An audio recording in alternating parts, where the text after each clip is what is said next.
Hello and welcome. It's good to have you here tonight.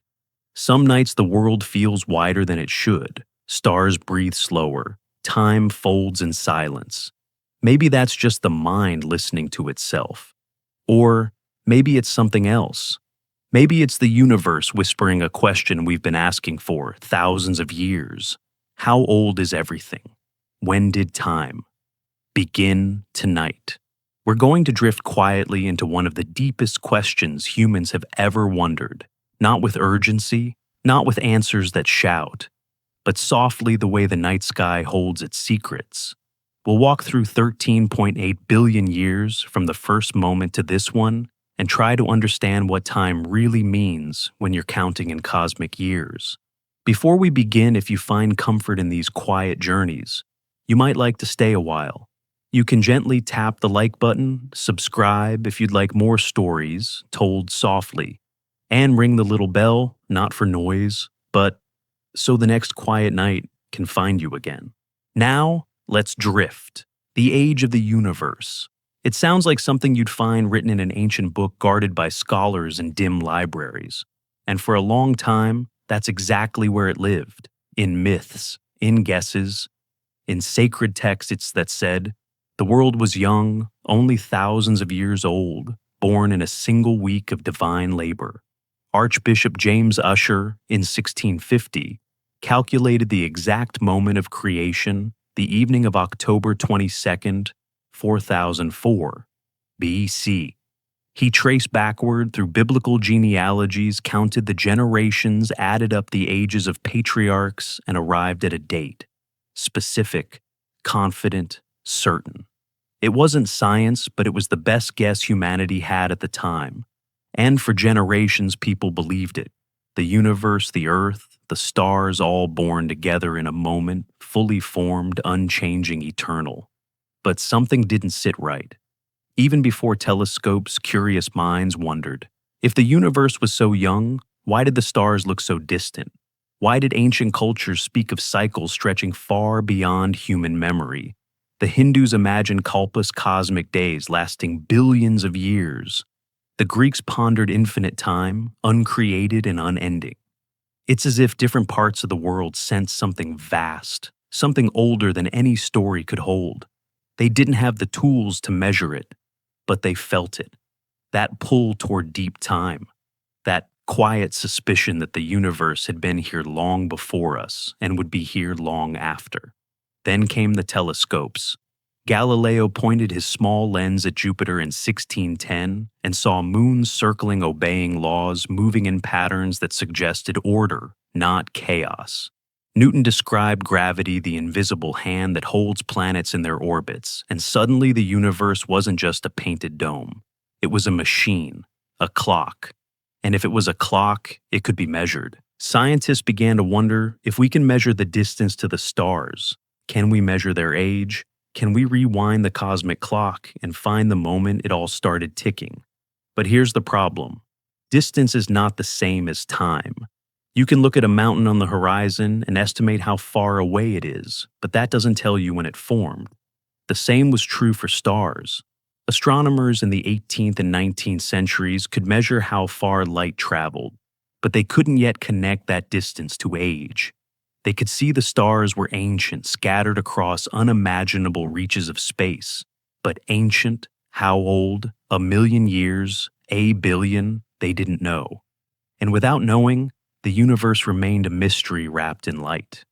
It wasn't until the early 20th century that things began to shift.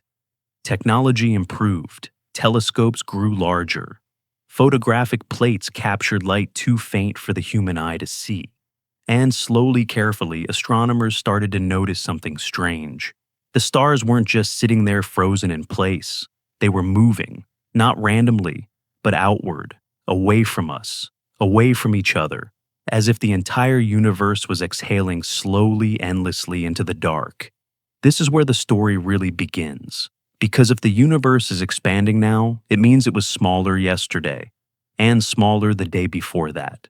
And if you keep rewinding, keep tracing backward through time, you arrive somewhere impossible, somewhere infinitely small, somewhere that shouldn't exist but must have.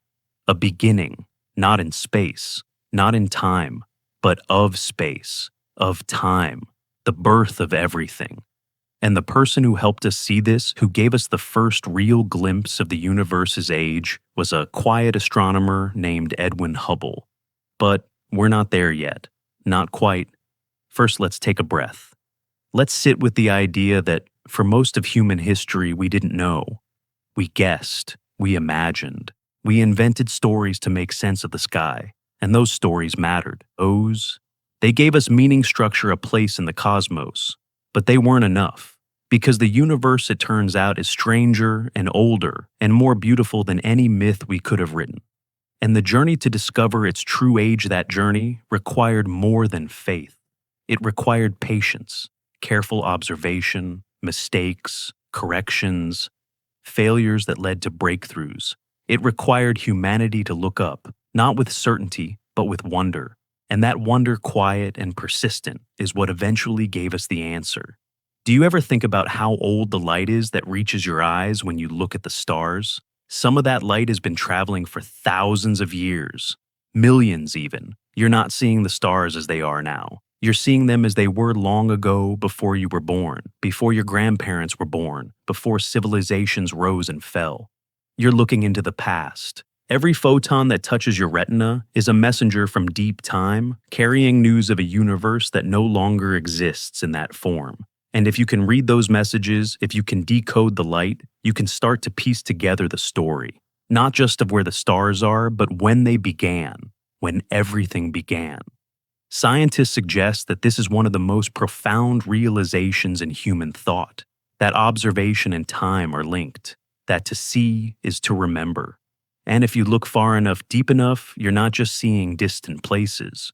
You're seeing the edge of time itself. The cosmic microwave background, the faint glow left over from the Big Bang, is light from 380,000 years after the universe began. When we observe it, we're looking at the infant universe still glowing, still cooling, still settling into the shape it would eventually take. It's as if the universe left behind a photograph of its own birth. And we found it. Faint, blurry, but unmistakable. But here's the thing. That discovery didn't come easily. It took centuries of wrong turns, debates, arguments, brilliant minds working in isolation, sometimes never knowing how close they were to the truth. It took telescopes that could peer farther than ever before. It took mathematics that could describe what eyes alone couldn't see. It took people willing to question everything, even the most sacred assumptions about time and existence. And it took humility. The willingness to say, we don't know yet, but we're looking. We're listening. We're learning. And what they learned slowly, carefully is this. The universe is not eternal in the way the ancients imagined. It had a beginning, a moment when everything that is was compressed into something unimaginably small, unimaginably hot. And then in an instant, that wasn't quite an instant, it expanded, not into space, but as space. Time itself began. Causality began.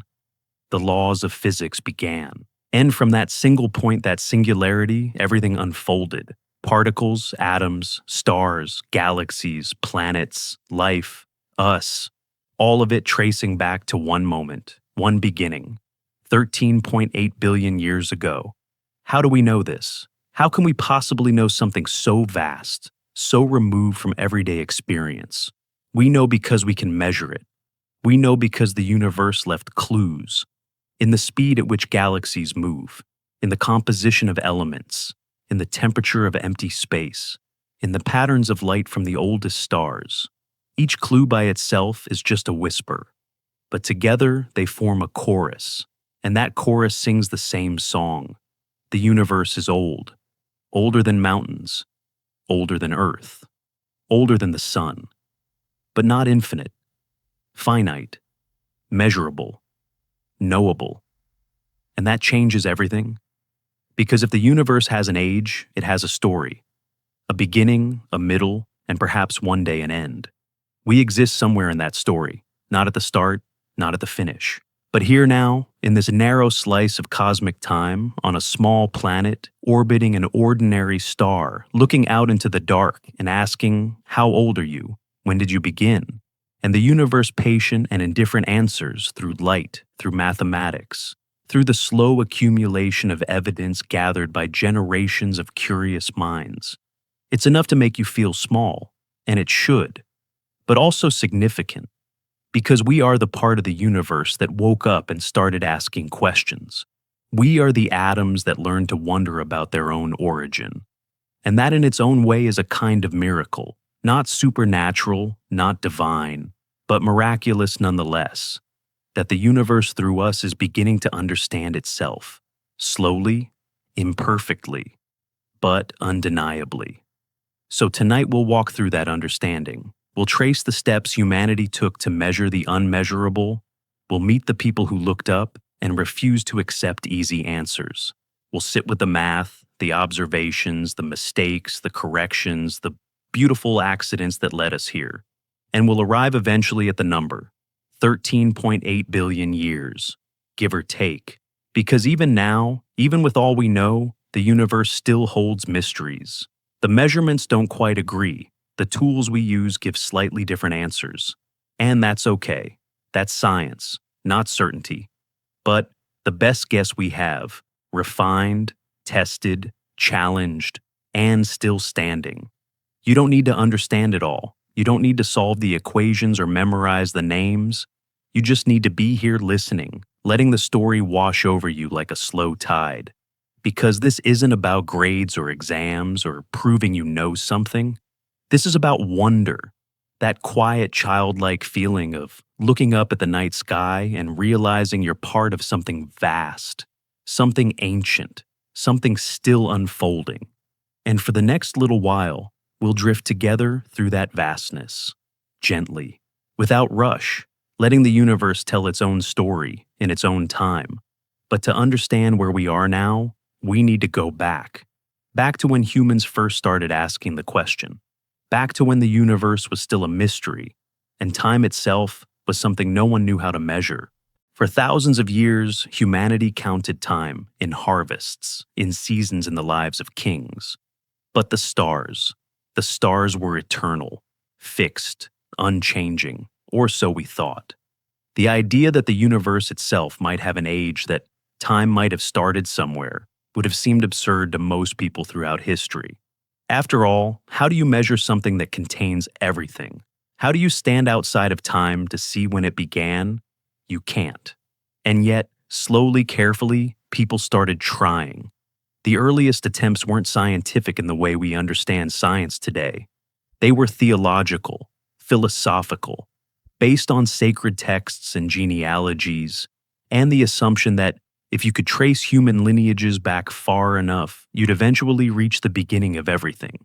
In many cultures, this wasn't a question that needed answering, because the universe simply was infinite and cyclical, with no start and no end. But in others, especially in the Judeo-Christian tradition, creation was an event, a deliberate act, and if it was an event, it had a date.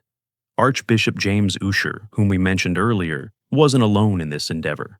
In the 17th century, several scholars attempted similar calculations. They pored over biblical texts, cross-referenced ancient calendars, counted generations from Adam to Jesus, and worked backward. Ussher's conclusion, the evening preceding October 23rd, 4004 BC, became the most famous, partly because it was printed in the margins of many English Bibles for centuries. Imagine that.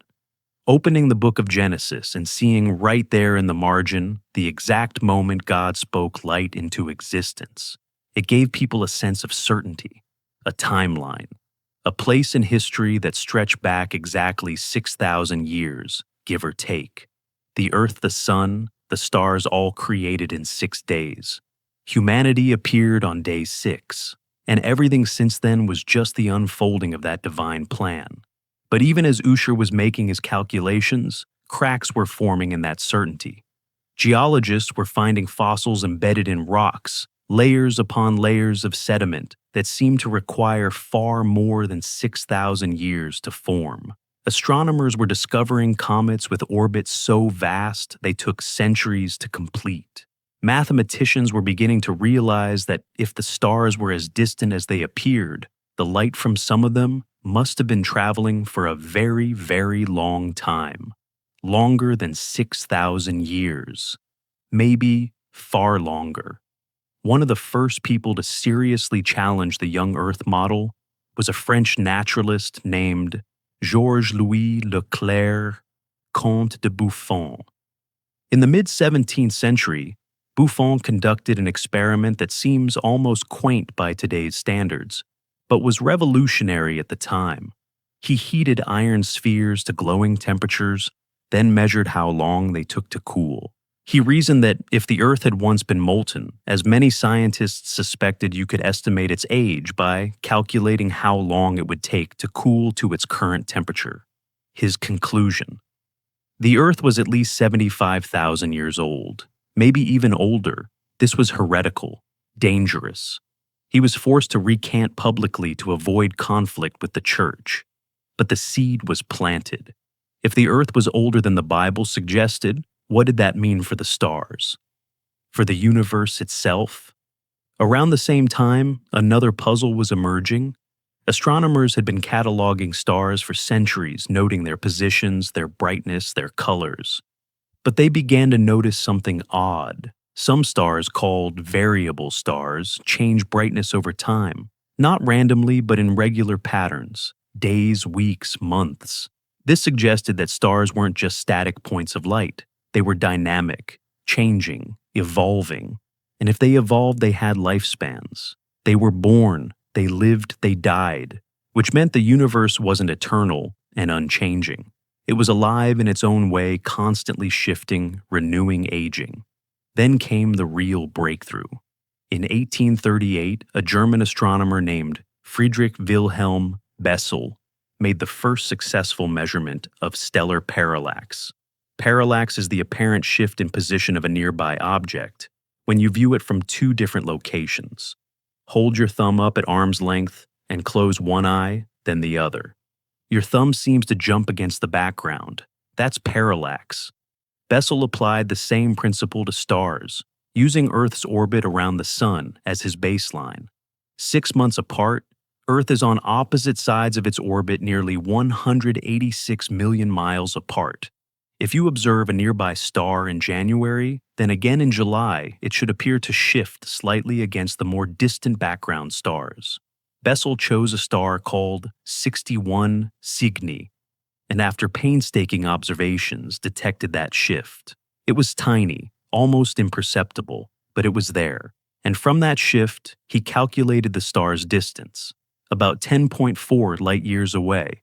That meant the light we see from 61 Cygni today left that star over a decade ago.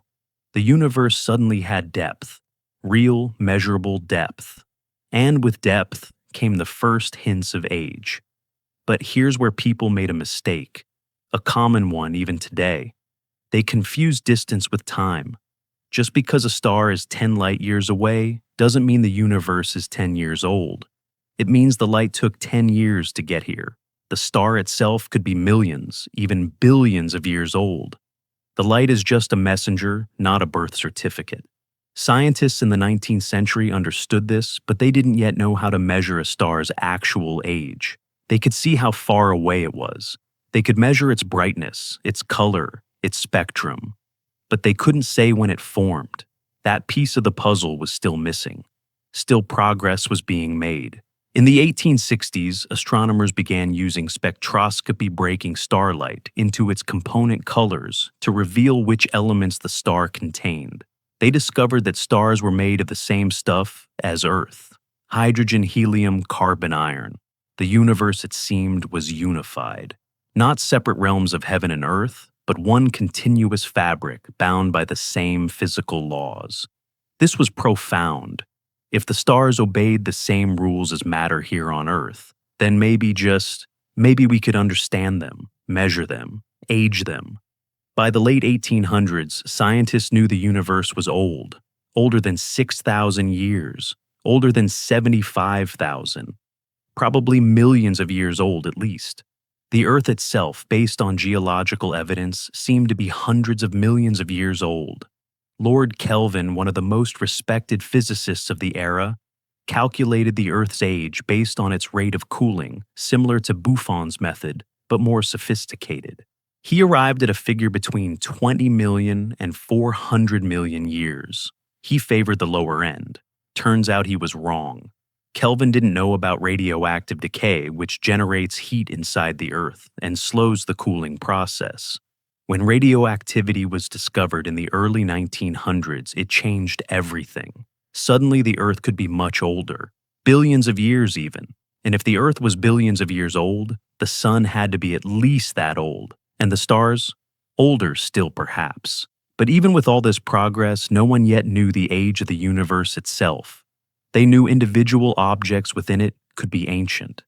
But the universe as a whole, that was still a mystery. Many scientists, even into the early 20th century, believed the universe was eternal, infinite in time and space. No beginning, no end, just an endless expanse of stars scattered through the void, unchanging on the grandest scales. It was a comforting idea in some ways. No need to explain where it all came from. It had always been. It would always be. Except the evidence was starting to whisper otherwise. In 1912, an American astronomer named Vesto Slipher began measuring the spectra of spiral nebulae, fuzzy patches of light that many astronomers thought were just clouds of gas within our own Milky Way galaxy. Slipher noticed something strange. Most of these nebulae showed redshift. Their light was stretched toward the red end of the spectrum, which, according to the Doppler effect, meant they were moving away from us. And not slowly. Some were receding at speeds of hundreds of kilometers per second. This was unexpected, puzzling. If these nebulae were part of our galaxy, why were they all rushing away? It didn't make sense, unless they weren't part of our galaxy at all. Unless they were galaxies themselves, separate island universes scattered across unimaginable distances. And if they were galaxies, and they were all moving away, that implied something even stranger. The universe itself might be expanding, but we're getting ahead of ourselves. Slipher didn't know what his observations truly meant. He just knew the light was shifting. The interpretation, the realization of what it all pointed to would come later. And it would change everything. Because if the universe is expanding now, you can trace it backward. Rewind the motion. And if you go back far enough, all those galaxies, all that matter, all that space converges, shrinks, collapses into something impossibly small. A beginning, not just of matter, but of space, of time, of everything. And the person who would make that connection, who would give us the first real estimate of the universe's age, was about to step onto the stage. But before we meet him, let's pause for a moment. Let's appreciate how far we've come, from biblical genealogies to stellar parallax. From guessing the Earth was 6,000 years old to realizing it might be billions. From thinking stars were eternal to understanding they have lifetimes. Each step forward was hard-won. Each measurement was painstaking. Each conclusion was fought over, debated, tested. Science doesn't move in straight lines. It stumbles. It backtracks. It gets things wrong, then corrects itself. And that's not a weakness. That's its strength. The willingness to be wrong, the humility to change your mind when the evidence demands it. Have you ever tried to measure something impossibly large with tools impossibly small? That's what these early astronomers were doing, using telescopes barely more powerful than modern binoculars, trying to gauge distances measured in trillions of miles. Using mathematics developed for earthly problems, trying to describe cosmic motions. And yet, somehow, it worked, slowly, imperfectly, but it worked. They built a ladder, rung by rung, reaching higher into the mystery, and each rung brought them closer to the truth. The lesson here isn't just about astronomy, it's about patience, about trusting the process, about knowing that big questions don't yield to force, but to careful, persistent inquiry. You can't rush the universe into revealing its secrets. You have to listen, observe, wait. And when the answer finally comes, when the numbers finally line up, when the data finally makes sense, it feels like a gift. Not because you earned it, but because you were paying attention when the universe chose to speak. And speak it did. Because the next chapter in this story, the one we're about to enter, is where everything changes, where observation meets theory, where the scattered clues come together into a single coherent picture, where we finally start to see not just how old things are, but how old everything is, the whole universe, all of it, one number, one age. And the man who helped us find it was looking through the largest telescope in the world, watching galaxies flee into the dark. Edwin Hubble didn't set out to discover the age of the universe. He was just trying to understand what those fuzzy spiral nebulae actually were. But sometimes, when you look closely enough at one question, you stumble into an answer for something far bigger, something you weren't even asking. And what Hubble found high in the San Gabriel Mountains at the Mount Wilson Observatory in the 1920s would fundamentally change how we see everything. He found that the universe wasn't standing still. It was moving, expanding, running away from itself, and hidden in that motion was the secret of its age. Mount Wilson at the time housed the most powerful telescope on Earth, the Hooker telescope, 100 inches of polished glass capable of gathering more light than any instrument before it. Hubble spent night after night at the eyepiece photographing distant galaxies, measuring their light, cataloging their positions. Patient work, tedious work, the kind of science that doesn't make headlines until suddenly it does. And in 1929, Hubble published a paper that would earn him a place in history. It was only 5 pages long, modest, almost understated, but it contained a discovery that would echo through every corner of cosmology for the next century. Hubble had measured the distances to 24 galaxies and compared those distances to their velocities, specifically how fast they were moving away from us. Other astronomers like Vesto Slipher had already noticed that most galaxies showed redshift, meaning their light was stretched toward longer, redder wavelengths. This was the Doppler effect in action. When an ambulance drives away from you, its siren drops in pitch because the sound waves are stretched. Light works the same way. When a galaxy moves away, its light shifts red. When it moves toward you, it shifts blue. Most galaxies Hubble observed were red-shifted, fleeing. But Hubble did something no one else had done. He plotted distance against velocity, and he saw a pattern, a relationship. The farther away a galaxy was, the faster it was receding. Not randomly, proportionally, linearly. It was as if the universe itself was pulling everything apart, and the farther you were from any given point, the faster you moved. This relationship became known as Hubble's law. Velocity equals the Hubble constant times distance. Simple, elegant, profound. The Hubble constant, which we now call h0, is just a number. But it's not just any number. It's the expansion rate of the universe, how fast space itself is stretching. And if you know that rate, you can do something remarkable. You can rewind time. You can calculate how long it would take for all those galaxies currently rushing away to have been in the same place. And when you do that math, you get an age, an estimate for how long the universe has been expanding, how long since everything was together, since the beginning. Hubble's original calculation gave an expansion rate that, when reverse, suggested the universe was about 2 billion years old, which immediately caused a problem. By the 1920s, geologists had dated rocks on Earth to be over 3 billion years old. The universe couldn't be younger than the planet inside it. That didn't make sense. Hubble's number had to be wrong, and it was. But not because the method was flawed. The method was brilliant. The problem was the measurements.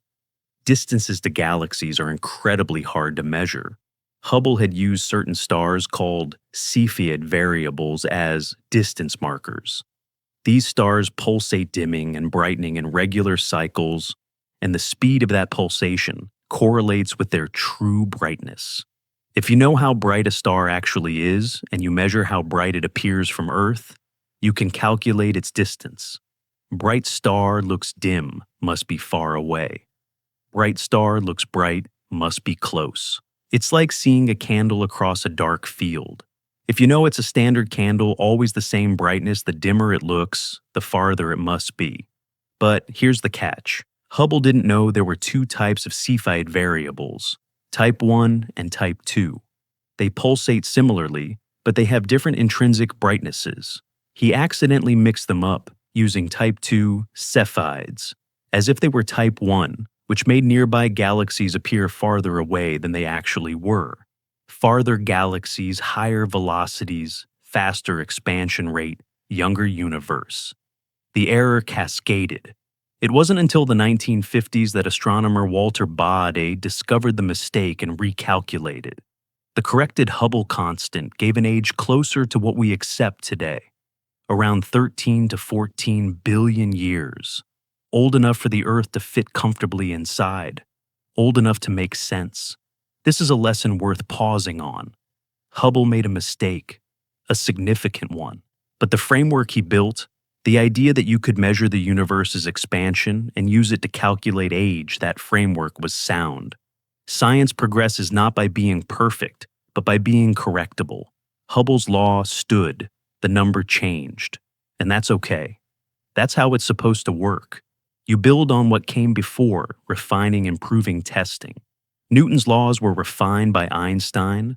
Einstein's equations are being tested by quantum mechanics. And Hubble's constant still being debated, measured, argued over, because the universe doesn't give up its secrets easily. But let's go back to the core idea. The universe is expanding. What does that actually mean? It's easy to imagine galaxies flying through space like debris from an explosion. But that's not quite right. Space itself is expanding. The galaxies aren't moving through space. Space is carrying them. Imagine a balloon with dots drawn on it. As you inflate the balloon, the dots move apart, but not because they're traveling across the rubber. The rubber itself is stretching. Every dot sees every other dot moving away. There's no center to the expansion. Every point is in a sense the center. And that's what's happening in the universe. Space is stretching. Everywhere. All at once. This has a strange consequence. If you're standing in any galaxy looking out, you'll see all the other galaxies moving away from you. You might think we must be at the center, but you're not. An observer in any other galaxy would see the exact same thing. Everyone sees themselves as stationary and everything else receding. There's no privileged position, no cosmic capital. The expansion is uniform, homogeneous, and that uniformity is part of what convinced scientists this wasn't just local motion. This was something happening to the fabric of the universe itself. Now, if the universe is expanding and you run the clock backward, everything gets closer. Galaxies converge, space contracts, density increases, temperature rises. Keep going back and you reach a point where all the matter and energy in the universe was compressed into an unimaginably small, hot, dense state, a singularity. And that moment, that transition from singularity to expansion, is what we call the Big Bang. Not an explosion in space, but an explosion of space. The beginning of everything. Time, matter, energy, physical law, all of it emerging from that single point. Hubble didn't call it the Big Bang. That name came later, somewhat mockingly, from astronomer Fred Hoyle, who didn't believe in the theory. He favored the steady-state model, which proposed the universe had no beginning and maintained constant density by continuously creating new matter as it expanded.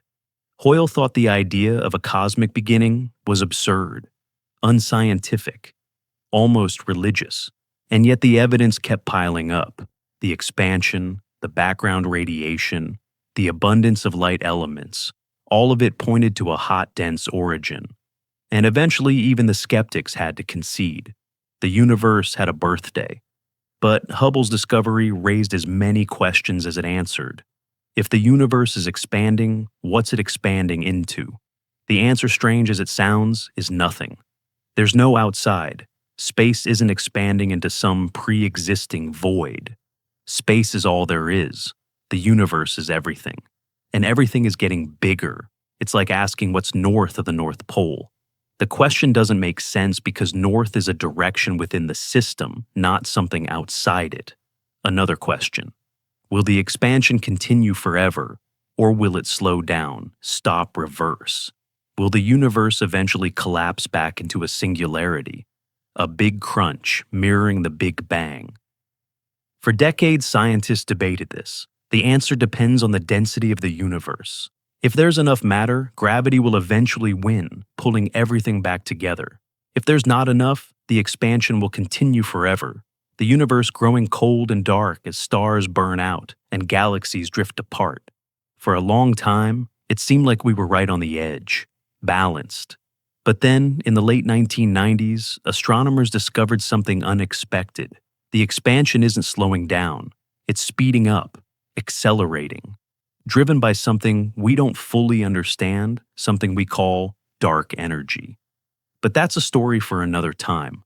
What matters here is that Hubble gave us a tool, a way to measure the universe's age, not perfectly, not finally, but measurably. And that was revolutionary. Before Hubble, the universe could have been eternal. After Hubble, it had a history, a timeline, a clock that started ticking 13.8 billion years ago and hasn't stopped since. And we're living in one tick of that clock, one moment in a vast unfolding story. Think about what that means. Every photon of light reaching your eyes from a distant galaxy has been traveling for millions, even billions of years. You're not seeing those galaxies as they are now. You're seeing them as they were long ago when the light first left. Some of those galaxies might not even exist anymore. They could have collided, merged, been torn apart by black holes. But their light is still here, still traveling, still carrying a message from the past. And when you look at them, you're looking backward through time. You're seeing history, cosmic history, written in light. Hubble didn't just discover that the universe was expanding. He discovered that we could read its history, that we could measure its age, that the stars weren't just decorations in the sky, but clues, evidence, witnesses to a story that began long before us and will continue long after. And that story, it turns out, is written in the very fabric of space, in the wavelength of light, in the motion of galaxies, in the cold, faint glow of radiation left over from the universe's fiery birth.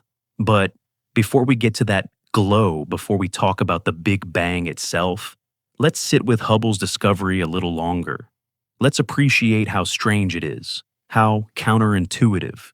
The universe is expanding, not just growing, but accelerating, driven by forces we're still trying to understand. And yet, from that expansion, we can infer the past. We can calculate how long it's been since everything was together, since time began, since the cosmic clock started its slow, patient ticking.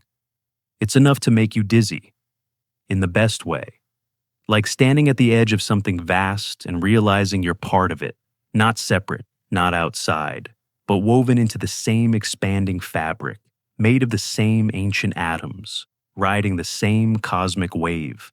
And now, with Hubble's framework in place, we can finally ask the next question. If the universe had a beginning, what did that beginning look like? What happened in that first moment? And how do we know? How can we possibly know something so distant, so removed from everyday experience? The answer lies in a discovery that came decades after Hubble, a discovery so strange, so unexpected, that the people who made it almost didn't believe it themselves. A discovery that would give us the most direct evidence we have for the Big Bang. A faint whisper from the edge of time, still echoing through the cosmos. Imagine pressing rewind on the universe. Galaxies stop fleeing and start rushing back together. Stars unburn, collapsing into the gas clouds that made them. Atoms break apart into particles. Particles dissolve into pure energy. Space contracts. Temperature rises. And if you keep going, keep rewinding, you reach a moment so extreme, so impossibly dense and hot, that the laws of physics as we know them begin to break down. That moment, that singularity, is what we call the Big Bang, not an explosion that happened somewhere in space, but the birth of space itself, the origin of time, the beginning of everything. The name is almost playful, isn't it? The Big Bang, it sounds like a cartoon, a cosmic firecracker. But the reality is far stranger, far more profound than any explosion. Because explosions happen in space, they need somewhere to expand into. But the Big Bang didn't happen in space. It was space. Before it, there was no before, no place, no time. Just maybe a quantum fluctuation, a probabilistic blip in nothingness that somehow, for reasons we still don't fully understand, became everything. This idea didn't come easily. Even after Hubble showed the universe was expanding, many scientists resisted the notion of a cosmic beginning. It felt too much like creation mythology, too theological, too convenient. Fred Hoyle, the astronomer who mockingly coined the term Big Bang, championed an alternative called the steady state theory. He proposed that the universe had always existed and always would. As it expanded, new matter continuously formed to fill the gaps, keeping the overall density constant. No beginning, no end. Just eternal expansion and renewal. It was elegant in its own way, philosophically satisfying. But it had a problem. It didn't match the evidence. The first real evidence for the Big Bang came not from telescopes, but from mathematics. In 1927, 2 years before Hubble published his observations, a Belgian priest and physicist named Georges Lemaitre proposed that the universe began as what he called a primeval atom, a cosmic egg, that exploded and expanded into the cosmos we see today. He derived this from Einstein's equations of general relativity, which describe how mass and energy curve space and time. Einstein himself was skeptical. He preferred a static eternal universe, and it even added a term to his equations, the cosmological constant, to keep the universe from collapsing or expanding. When he learned of Hubble's discovery, Einstein reportedly called the cosmological constant his biggest blunder. The universe wasn't static. It was dynamic, evolving. And if it was evolving, it must have had a starting point. Lemaitre's idea was radical, but it made predictions. If the universe started hot and dense, then as it expanded, it should have cooled. And as it cooled, certain processes should have occurred. In the first few minutes after the Big Bang, when the universe was still incredibly hot, around 1 billion degrees, nuclear fusion should have taken place. Protons and neutrons smashing together to form the lightest elements: hydrogen, helium, tiny amounts of lithium and deuterium. This process, called Big Bang nucleosynthesis, should have left a signature, a specific ratio of hydrogen to helium throughout the universe. About 75% hydrogen, 25% helium by mass. And when astronomers measured the composition of the oldest stars that formed before heavier elements were cooked up in stellar furnaces, they found exactly that ratio. The universe's baby formula still detectable billions of years later. But the most compelling evidence came in 1964, and it was an accident. 2 radio astronomers, Arno Penzias and Robert Wilson, were working at Bell Labs in New Jersey, trying to eliminate noise from a sensitive antenna designed to detect faint radio signals from space. No matter what they did, they couldn't get rid of a persistent hiss, a faint microwave radiation coming from every direction in the sky, uniform, constant. They checked for interference. They cleaned pigeon droppings out of the antenna, thinking maybe that was the problem. It wasn't. The hiss remained. Frustrated, they were about to give up when they heard about theoretical work being done nearby at Princeton University. Physicists there had predicted that if the Big Bang really happened, the universe should still be glowing with the afterglow of that initial fireball. Not visible light, which had long since stretched and cooled, but microwave radiation. Faint, cold, about 2.7 degrees above absolute zero. The exact temperature of the hiss Penzias and Wilson were detecting. They had stumbled upon the cosmic microwave background, the CMB, the oldest light in the universe. This radiation was emitted about 380,000 years after the Big Bang, when the universe finally cooled enough for electrons and protons to combine into neutral hydrogen atoms. Before that, the universe was opaque, a hot plasma where photons couldn't travel freely. But once atoms formed, light was released flooding through space. And that light has been traveling ever since, stretching and cooling as the universe expanded. Today it's all around us, invisible to the eye but detectable with the right instruments. A faint whisper from the beginning of time. Penzias and Wilson won the Nobel Prize in 1978 for their discovery. But what's remarkable is how close they came to dismissing it as noise. They weren't looking for cosmic history. They were just trying to get their equipment to work. And in doing so, they found the most direct evidence we have that the universe had a beginning, that it was once unimaginably hot, that it has been cooling and expanding for nearly 14 billion years. The CMB is like a baby photograph of the universe, blurry, grainy, but unmistakable. Now, let's rewind even further. What happened in the very first moments, the first second, the first fraction of a second? This is where things get truly strange. At the very beginning, in the first 10 to the power of minus 43 seconds, known as the Planck time, our current physics breaks down. General relativity and quantum mechanics, the two great theories that describe the large and the small, don't play well together. We don't have a theory of quantum gravity yet, so we can't describe what happened in that first instant. It's a blank, a mystery. But after that, we can make educated guesses. In the first microseconds, the universe was so hot that even protons and neutrons couldn't exist. Only quarks and gluons, the fundamental building blocks of matter, swirling in a dense quark-gluon plasma. As the universe expanded and cooled, quarks combined to form protons and neutrons. By 1 second after the Big Bang, the universe had cooled to about 10 billion degrees, still incredibly hot, but cool enough for nuclear fusion to begin. This lasted for about 3 minutes. That's it.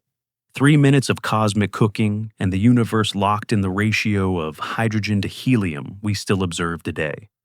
After those first few minutes, the universe entered a long period of cooling and expansion. For the next 380,000 years, it was a fog of plasma, hot, opaque.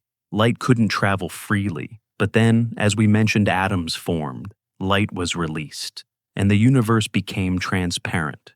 This moment is called recombination, and it's the surface we see when we observe the cosmic microwave background.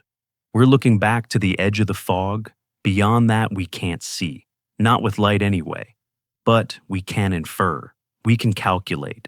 We can use physics to peer even deeper into those first moments. One of the most profound realizations about the Big Bang is this. It wasn't an explosion in space. It was an explosion of space. There was no center, no edge, no point where it happened. It happened everywhere all at once. Every point in the universe today was at the moment of the Big Bang in the same place, compressed into an infinitesimal volume. And as space expanded, those points moved apart, not by traveling through space, but by the space between them growing. It's hard to wrap your mind around. It defies everyday intuition. But it's what the math says. It's what the evidence shows. People often ask what came before the Big Bang, and the honest answer is, we don't know. Maybe nothing. Maybe time itself began with the Big Bang, in which case the question doesn't make sense. Asking what came before time is like asking what's north of the North Pole. The framework of before and after might not apply. Or maybe the Big Bang was a transition, not a beginning. Maybe our universe emerged from something else, a previous universe, a multiverse, a quantum fluctuation in a larger structure we can't yet detect. These are speculations, possibilities, not answers, not yet. But what we do know is remarkable. We know the universe was once unimaginably hot and dense. We know it has been expanding and cooling for 13.8 billion years. We know the first elements were forged in the first few minutes. We know light was trapped for 380,000 years, then released in a flood that still surrounds us today. And we know all of this not from guesswork or mythology, but from observation, from measurement, from the patient accumulation of evidence gathered by generations of scientists who looked at the universe and refused to accept easy answers. The Big Bang Theory isn't complete. It doesn't explain everything. We don't know what caused it. We don't know if it was truly the beginning or just a phase transition. We don't know what dark matter or dark energy are, and they make up most of the universe. But despite these gaps, the Big Bang remains the best explanation we have for the large-scale structure and history of the cosmos. It matches the expansion rate. It predicts the abundance of light elements. It explains the cosmic microwave background. And every time we develop a new tool, a new telescope, a new way of probing the universe, we find more evidence that supports it. Think about what this means. The universe had a childhood, a violent, chaotic, impossibly hot childhood, and we can study it. We can measure the temperature of that ancient fire, now cooled to a faint glow. We can calculate the density of matter in those first moments. We can trace the evolution of the first atoms, the first stars, the first galaxies. We can build a timeline that stretches from the Planck epoch to today, from the first quantum fluctuations to the formation of planets and life. It's an unbroken chain of cause and effect, written in the language of physics, decipherable with the right tools and the right questions. And yet, for all we know, there's still so much mystery, so much we're still trying to understand. The Big Bang tells us what happened, but it doesn't tell us why. Why is there something instead of nothing? Why does the universe have the laws it has? Why did it begin at all? These are questions that hover at the edge of science, brushing against philosophy, metaphysics, the limits of what we can know. And maybe that's okay. Maybe the universe doesn't owe us complete answers. Maybe the mystery is part of the point. Not a failure of science, but a reminder of how much there is still to discover. But even as we grapple with these deep questions, there's practical work to be done. Because knowing the universe had a beginning is one thing. Measuring exactly when that beginning occurred, calculating the precise age, that's another challenge entirely. And it's a challenge scientists are still wrestling with today. Because the number we get, the age of the universe, depends on how we measure it. And right now, different methods are giving us slightly different answers. Which raises a question. If we can't even agree on how old the universe is, how can we be sure of anything? The answer to that question lies in the tools we use, the constants we measure, and the tension between what theory predicts and what observation reveals.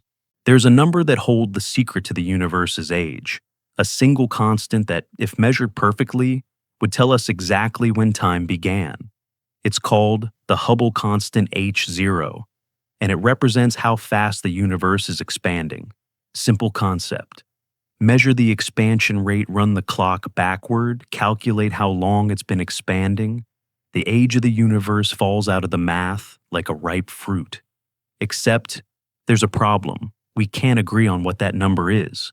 Two different methods, both rigorous, both trusted, are giving us two different answers, and the gap between them is wide enough to make cosmologists very, very nervous. The Hubble constant is usually expressed in kilometers per second per megaparsec. That sounds complicated, but it's straightforward. For every megaparsec of distance, roughly 3.26 million light-years, the universe expands at a certain speed. The current best estimates put that speed somewhere between 67 and 73 kilometers per second per megaparsec.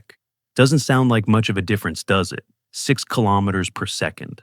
A rounding error maybe. But when you're calculating the age of the entire universe, that small difference compounds.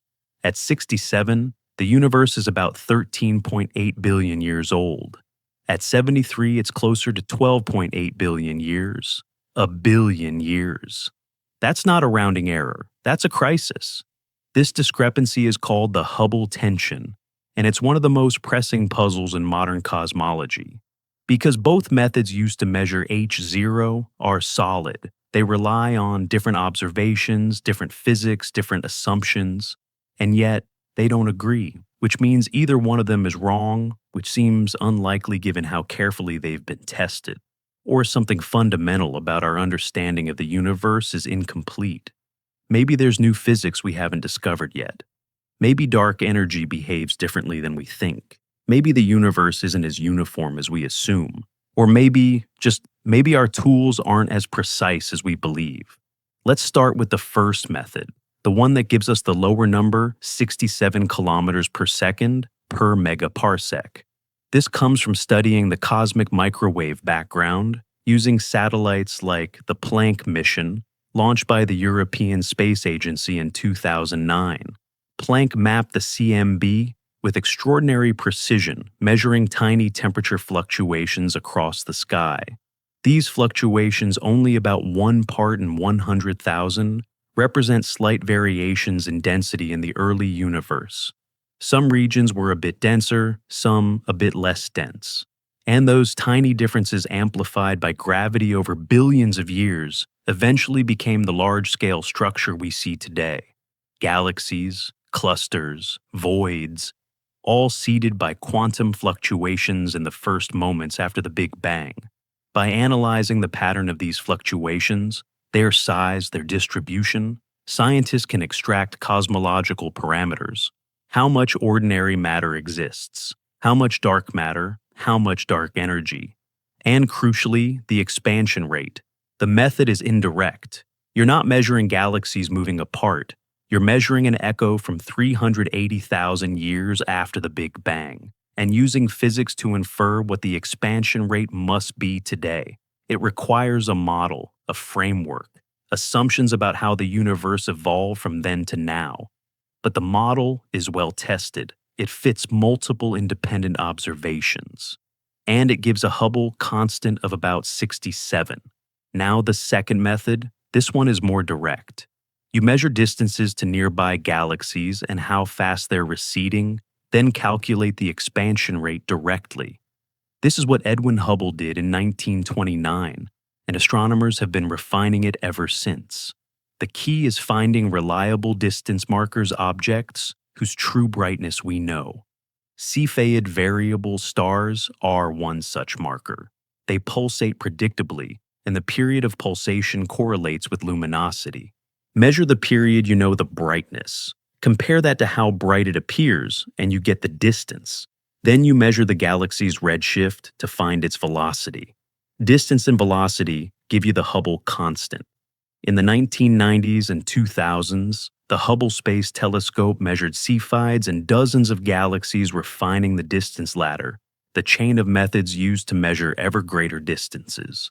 The team led by astronomer Adam Rice pushed further, using Type 1, a supernovae, as even brighter markers.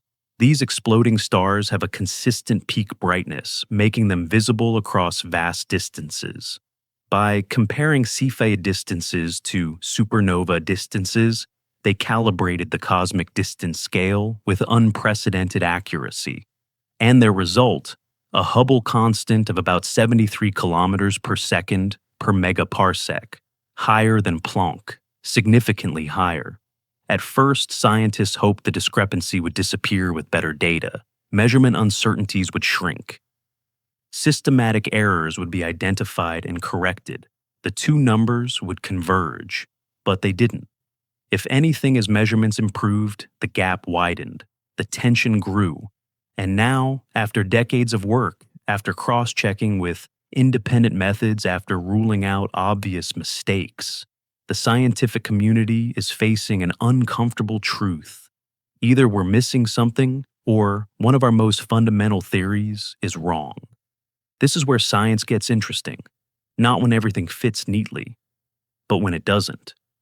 When the data refuses to cooperate, when the universe surprises you. Because that's when breakthroughs happen. That's when you're forced to question assumptions you didn't even know you were making. Maybe the universe's expansion isn't uniform. Maybe it varies with direction, though. Observations suggest otherwise. Maybe dark energy has changed over time, evolving in ways our models don't account for. Maybe there's an unknown type of particle or force affecting the measurements. Or maybe the cosmic distance ladder, despite all the care taken, still has a hidden flaw. One possibility scientists are exploring is the role of local structure. When you measure nearby galaxies, you're sampling a specific region of the universe, our cosmic neighborhood. But what if that region isn't representative? What if we happen to live in a slightly underdense region, a local void where expansion behaves differently? Galaxies would appear to recede faster than average, inflating the Hubble constant. It's possible, but multiple studies have tested for this, and the effect, if it exists, seems too small to explain the full discrepancy. Another possibility involves the calibration of distance markers. Cepheid variables are reliable, but they're not perfect. Their brightness can be affected by metallicity, the abundance of elements heavier than hydrogen and helium.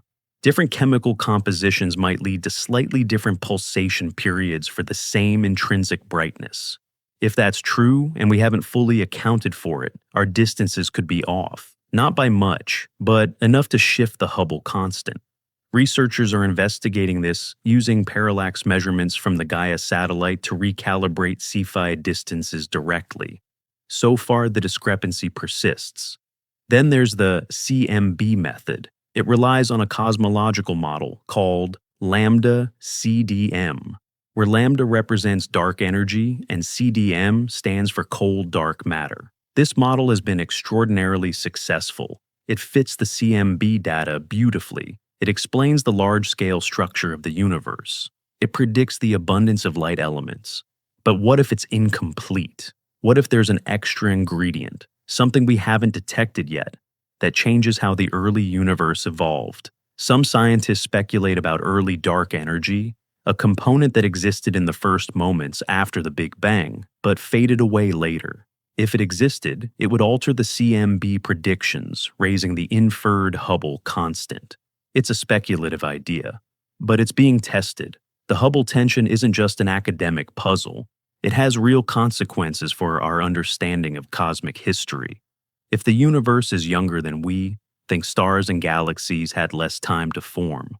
Some of the oldest stars we've dated appear to be nearly as old as the universe itself. If the universe is only 12.8 billion years old, that timeline gets uncomfortably tight. Those stars would have had to form almost immediately after the Big Bang, which is possible, but requires specific conditions. On the other hand, if the universe is 8 billion years old, there's more breathing room, more time for complexity to emerge, for structures to evolve, for life to arise. Have you ever tried to measure something incredibly distant using only nearby clues?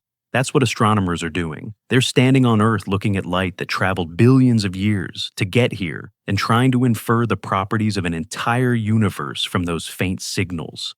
It's like trying to understand an ocean by examining a single drop of water. You can learn a lot, but you're always aware of how much you're extrapolating, how many assumptions you're making, and when two drops give you different answers, you have to ask which one is right, or are they both wrong in different ways?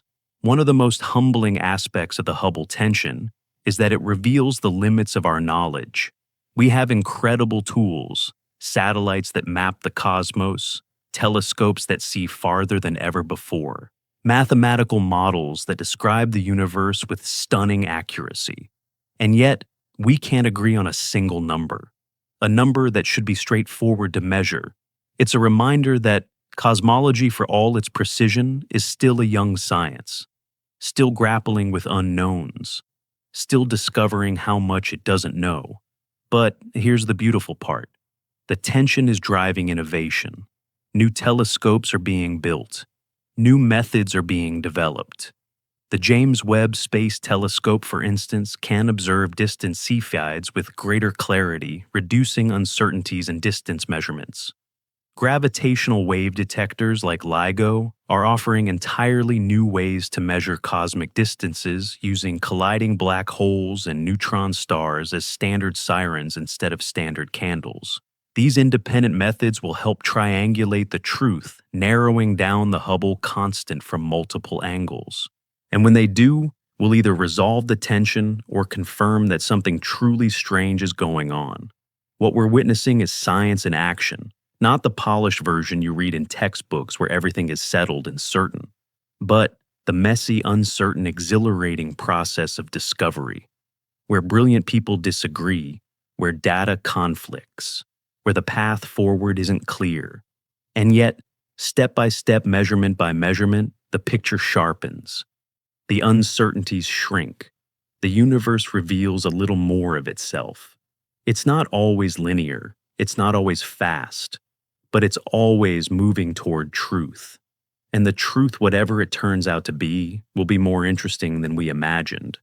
Maybe the universe is simpler than we thought, and the Hubble tension will dissolve with better data. Maybe it's more complex, and we'll discover new physics hiding in the gap. Either way, we'll learn something profound. Because the universe doesn't lie. It just doesn't always speak clearly. And our job as curious beings living inside it is to listen carefully, measure precisely, and admit when we don't understand. That humility, that willingness to say we don't know yet is what keeps science honest, what keeps it moving forward. So, where does that leave us with an age somewhere between 12.8 and 13.8 billion years? Not perfect precision, not the final answer, but close enough to tell a story. A story that begins in a hot, dense singularity and unfolds over eons into stars, galaxies, planets, and us. And even if we can't nail down the exact moment it all began, we know it did begin. We know it's been expanding ever since. And we know we're here now, trying to piece together the timeline of everything. That alone is remarkable. But numbers and constants and measurements can feel abstract, distant. What does 13.8 billion years even mean? How do you wrap your mind around a number so vast, it loses all intuitive sense? One way is to compress it, to take that unimaginable span of time and shrink it down to something human-sized, something we can hold in our minds. And that's exactly what one brilliant scientist did, turning 13.8 billion years into a single calendar year. A cosmic calendar that puts everything, including us, into startling perspective.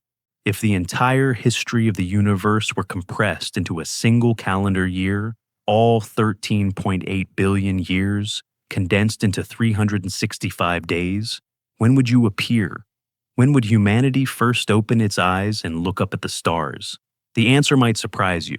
It might even make you feel impossibly small, and yet, at the same time, impossibly significant. Because in that compression, in that radical shift of scale, something becomes clear.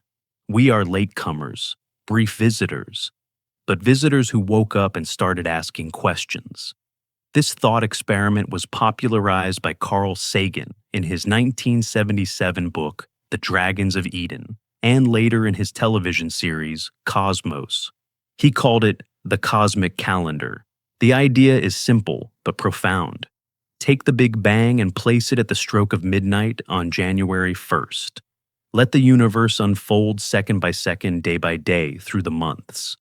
And mark the major events as they occur, the first stars, the first galaxies, the formation of our solar system, the emergence of life, the rise of civilizations, everything that has ever happened squeezed into 1 year.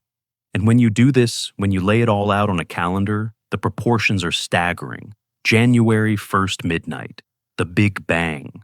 The universe erupts into existence hot and dense, smaller than an atom, expanding faster than thought. Within the first second of January, first cosmic time, not calendar time, the fundamental forces separate. Gravity, electromagnetism, the strong and weak nuclear forces. Quarks form. The universe is a roiling sea of energy too hot for stable matter. By the end of January 1st in cosmic calendar terms, the universe is already hundreds of thousands of years old. Atoms have formed. Light has been released. The cosmic microwave background, that faint glow we discussed earlier, is emitted. And the universe, now transparent, begins its long, slow journey toward complexity. January passes. February passes. The universe is still young, dark. The first stars haven't yet ignited. This is the cosmic dark ages, a period when hydrogen gas drifted through space cooling, waiting for gravity to pull it together into the first stellar nurseries. Then, sometime in mid-January, perhaps late January, by some estimates, the first stars appear. Population 3 stars, massive and short-lived, burning with a fierce blue light, fusing hydrogen into heavier elements. When they die, they explode as supernovae, scattering carbon-oxygen iron into the void, the seeds of planets, the seeds of life, all forged in the hearts of stars that lived and died before our sun was even a possibility. By March, galaxies are forming. The universe is no longer a uniform fog of gas. It's developing structure, clumps, filaments, great cosmic webs of matter interspersed with vast voids.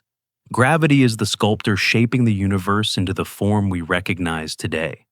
But still, our solar system doesn't exist. Earth doesn't exist. The Milky Way is young, perhaps just beginning to take shape, accreting smaller galaxies, growing through collisions and mergers. The universe is chaotic, violent, creative, building the stage on which life will eventually perform. The months roll on. April, May, June, July, August. Billions of years pass. Stars are born and die. Galaxies collide. Black holes feast on surrounding matter, growing to monstrous sizes at the centers of galaxies. The universe is bustling, dynamic, but still lifeless as far as we know. No planets with oceans. No chemistry complex enough for biology. Just stars and gas and the slow, patient work of gravity and nuclear fusion. And then finally, in early September, something changes. September 2nd on the cosmic calendar, the solar system forms. A cloud of gas and dust, enriched by generations of dead stars, collapses under its own gravity. At the center, the sun ignites. Around it, planets coalesce from the swirling disk of debris. Rocky worlds near the sun. Gas giants farther out. And, on September 6th, just 4 days later, in calendar terms, Earth forms. A molten ball bombarded by asteroids slowly cooling, developing a crust, and atmosphere oceans. By mid-September, life appears. Simple, single-celled, fragile. But life nonetheless. The first spark of biology in a universe that had been, until that moment, purely physical. For the rest of September, all of October, all of November, and most of December, life exists only as microbes, bacteria, archaea, single cells drifting in ancient seas, metabolizing, reproducing, evolving. For billions of years, this is all there is. No plants, no animals, no complexity. Just tiny organisms invisible to the naked eye, reshaping the planet. They produce oxygen, turning the atmosphere from a toxic mix of methane and carbon dioxide into something breathable. They build the foundations of ecosystems that will one day support complex life. But for now, they are alone. December arrives on the cosmic calendar. December represents the last 500 million years of Earth's history. And this is where things accelerate. On December 17th, complex multicellular life appears. The Cambrian explosion. Suddenly, the oceans are teeming with strange creatures. Trilobites, early fish, organisms with eyes, limbs, nervous systems. Life diversifies at a pace that seems almost frantic compared to the slow billions of years that came before. Predators evolve. Prey evolve defenses. An arms race begins driving innovation, complexity, adaptation. December 20th. Plants colonize land. The continents once barren rock turn green. Forests spread. Insects follow. On December 23rd, dinosaurs appear. They dominate the planet for over 160 million years in real time. But on the cosmic calendar, they reign for only about 6 days. Then, on December 30th, they vanish. An asteroid strikes the Yucatan Peninsula. The impact winter that follows wipes out 3/4 of all species. The age of reptiles ends. The age of mammals begins. And here's where it gets humbling. All of human history, everything we think of as civilization, everything from the pyramids to the moon landing, occurs in the final moments of December 31st. Modern humans. Homo sapiens appear at approximately 11:52 p.m., 8 minutes before midnight. Agriculture, the foundation of civilization, begins at 11:59:42 p.m., 18 seconds before the year ends. The pyramids are built at 11:59:52 p.m. The Roman Empire rises and falls in a fraction of a second. The Renaissance, the Industrial Revolution, World War I and II. The internet, all of it happens in the last tick of the clock. You sitting here now exist in the final millisecond of the cosmic calendar, a fleeting instant, a blink. Does that make you feel small? It should, but not in a diminishing way, in a clarifying way. Because think about what happened in that final second. We built cities, we wrote symphonies, we decoded DNA, we split the atom, we sent machines to other planets. We looked back at the Big Bang itself and calculated its age, all in 1 second of cosmic time. If the universe is a story, we arrived at the very end. But we're the part of the story that became aware of itself, that learned to read the earlier chapters, that figured out the plot. Carl Sagan used the cosmic calendar to illustrate the vastness of time and our relative insignificance. But he also used it to inspire wonder, to show that we are part of a grand unfolding narrative, that the atoms in our bodies were forged in stars that died billions of years ago, long before Earth existed, that we are made of stardust, literally connected to every other piece of the cosmos through a shared history that stretches back to the first moment of creation. It's humbling and exhilarating at the same time. One common mistake people make when thinking about the cosmic calendar is assuming that because we appear so late, we're unimportant, an afterthought, a cosmic accident. But importance isn't measured by duration. It's measured by complexity, by awareness, by the ability to create meaning. A mayfly lives for a single day, but in that day it experiences the world fully. It matters to itself and to the ecosystem it's part of. Humans have been around for a geological instant, but in that instant, we've done something no other species, as far as we know, has ever done. We've asked why. We've looked at the stars and wondered where they came from. We've built tools to peer into the past, to measure the unmeasurable, to calculate the age of everything. The cosmic calendar also reveals something about perspective. When you compress time like this, certain events that seem important shrink to invisibility.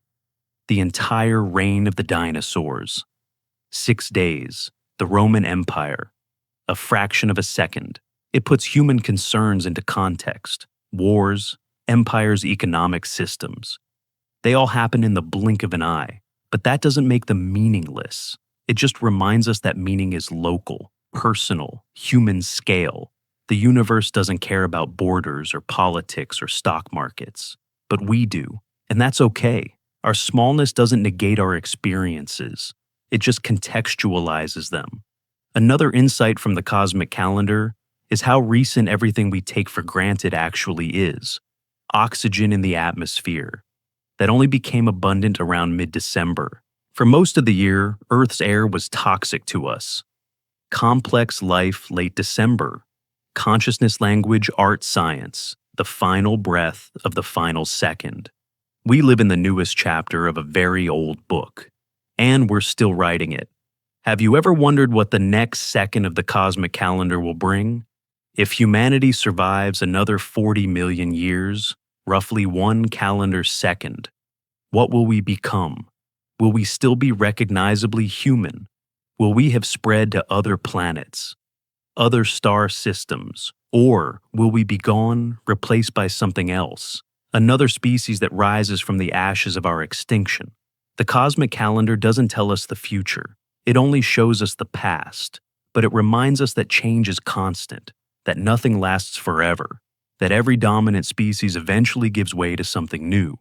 The calendar also puts extinction events into perspective. Earth has experienced 5 major mass extinctions in its history, and we're arguably in the middle of a sixth driven by human activity. On the cosmic calendar, these extinctions are brief moments of disruption after which life rebounds, diversifies, fills the empty niches. The planet doesn't mourn, it adapts. But for the species living through those moments, for the organisms going extinct, it's everything. Their entire world ending. The cosmic calendar teaches us to hold both perspectives. The long view where everything is temporary and life persists, and the immediate view where every moment matters, every species is irreplaceable, every extinction is a tragedy. Carl Sagan ended his cosmic calendar segment with a reflection on responsibility. He noted that we appeared in the final seconds, but in those seconds, we've gained the power to destroy or preserve the environment that sustains us. We can choose what happens in the next second. That choice, small as it may seem on a cosmic scale, is enormous for us. Because we're the ones living through it. We're the ones who will experience the consequences. But beyond responsibility, the cosmic calendar offers something else, a sense of continuity, a thread connecting the first moment to this moment. You are not separate from the Big Bang. You are a continuation of it. The same energy that erupted on January 1st is flowing through you now. The same atoms that formed in the first stars are in your bones, your blood, your brain. You are 13.8 billion years old, in a sense. You are the universe experiencing itself, thinking about itself, wondering about its own age. And that brings us to a question we haven't fully explored yet. What was the universe like in those early days before stars, before light, before anything we would recognize as structure?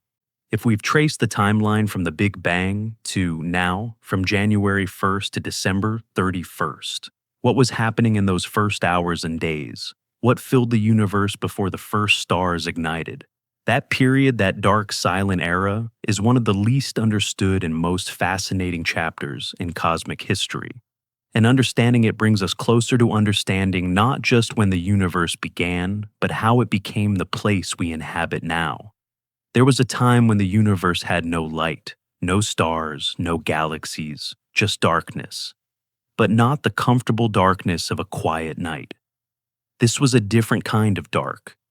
A darkness filled with invisible matter, drifting hydrogen clouds, and the faint hum of radiation left over from creation. This era, stretching from about 380,000 years after the Big Bang to roughly 200 million years later, is called the Cosmic Dark Ages. And in that darkness, something was stirring. Gravity was working, slowly, patiently, pulling matter together, building the foundations of everything we see today. Understanding this period is like trying to reconstruct a conversation that happened in a room after everyone left, but before anyone turned on the lights. You can't see it directly. You can only infer what must have happened based on what came before and what appeared after. And what appeared after were the first stars, those early beacons that ended the Dark Ages and began the process of transforming the universe from a simple place of hydrogen and helium into the chemically rich cosmos we inhabit now. But before we get to those stars, we need to sit with the darkness. We need to understand what the universe was like when it was silent, invisible, waiting. After recombination, the moment when electrons and protons combined to form neutral hydrogen atoms and light was finally free to travel, the universe entered a period of rapid cooling. The temperature dropped from thousands of degrees to just a few degrees above absolute zero. The cosmic microwave background, that afterglow of the Big Bang, faded from visible light into the infrared, then into microwaves becoming dimmer and dimmer as space expanded and stretched the wavelengths. And with no stars yet burning, no sources of visible light, the universe went dark. But dark doesn't mean empty. The universe was full of matter, mostly hydrogen, some helium, trace amounts of lithium and deuterium, all of it in the form of neutral gas spread thinly across space, and threaded through that gas, invisible and undetectable by normal means, was dark matter. We still don't know exactly what dark matter is. It doesn't emit light. It doesn't absorb light. It doesn't interact with electromagnetic radiation at all, as far as we can tell. But it has mass, and mass means gravity. And gravity over time pulls things together. During the Dark Ages, dark matter was already forming structures, clumps, halos, regions where the density was slightly higher than average. And those clumps acted as gravitational seeds. Ordinary matter, the hydrogen and helium gas, began to fall into these dark matter halos, drawn by gravity. At first, the gas was too hot, moving too fast to collapse. But as the universe cooled, the gas slowed down, particles lost energy, and slowly, over millions of years, the gas began to collect in the densest regions, pooling like water, finding the lowest point in a landscape. This is where the first stars would eventually form. But not yet. Not immediately. Because forming a star requires more than just gravity. It requires the gas to collapse to incredibly high densities and temperatures. And hydrogen gas on its own doesn't cool efficiently. It needs a way to radiate away energy to shed heat so that it can contract further. In the modern universe, this is easy. There are molecules, carbon monoxide, water vapor, dust grains, all of which radiate energy away. But in the Dark Ages, there were no molecules, no dust, just pristine hydrogen and helium. And these elements are very poor at cooling. Scientists suggest that tiny amounts of molecular hydrogen H2 form during this time, two hydrogen atoms bonding together. And molecular hydrogen, even in trace amounts, can radiate energy in the infrared, slowly, inefficiently, but enough. Enough for the gas clouds to contract, to collapse under their own gravity, to heat up as they compressed. And when the core of one of these collapsing clouds reached about 10 million degrees, nuclear fusion ignited. Hydrogen atoms fused into helium. Energy poured out. Light flooded into the darkness. And the first star was born. We've never seen one of these first stars. They're called population 3 stars, and they were unlike any stars that exist today. They were massive, perhaps 100, 200, even 300 times the mass of the sun. And they burned hot and fast, with surface temperatures reaching 100,000 degrees, far hotter than the sun's 5,500 degrees. They would have glowed blue-white, fierce, and brilliant, pouring ultraviolet radiation into the surrounding gas. But they didn't live long. Massive stars burned through their fuel quickly. Within a few million years, perhaps only a few 100,000, these giants would have exhausted their hydrogen fusing, heavier and heavier elements in their cores until they could no longer sustain themselves. And then they exploded. Supernovae, violent, spectacular, scattering the newly formed elements, carbon, oxygen, iron, into space.